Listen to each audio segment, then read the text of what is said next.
warm spinach and artichoke dip, a stuffing, or a topping. So in each of these 2 small cast iron skillets, I put, a few turns of the pan to coat the bottom of the pan, EVOO or olive oil, right?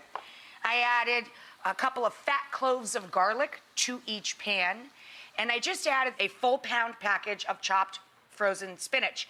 You defrost it and wring it completely dry in a kitchen towel, and then you put that in to heat the spinach through in the garlic oil, okay? Now we're going to add a little nutmeg to each pan. We also want a little lemon zest in each pan. To the pan that we're serving literally as dip, we're going to add finely chopped grilled or roasted artichokes.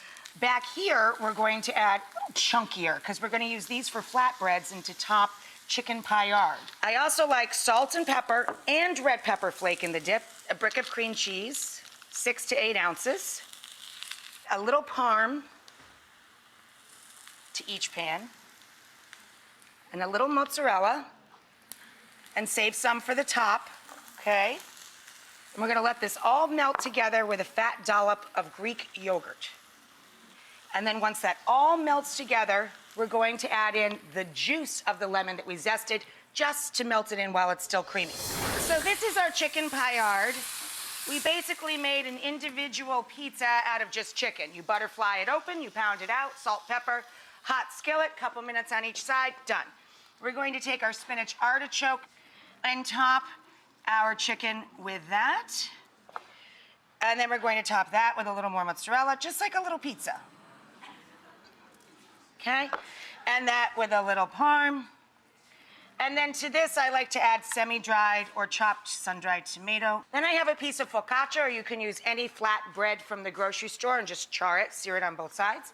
We're going to top that with spinach artichoke as another option as well. A little more mozzarella, a little more parm. And then to make this guy interesting, I put Italian hot cherry peppers on it. Lovely. Our other one we're gonna serve right out of the skillet as dip. I'm gonna put a little cheese on top of that too, so it gets nice and brown in the oven. And I serve it with garlic and herb potato chips, or pita chips, charred bread, or big fat strips of red bell peppers. So dip, top, or stuff or spread on meat, in this case chicken.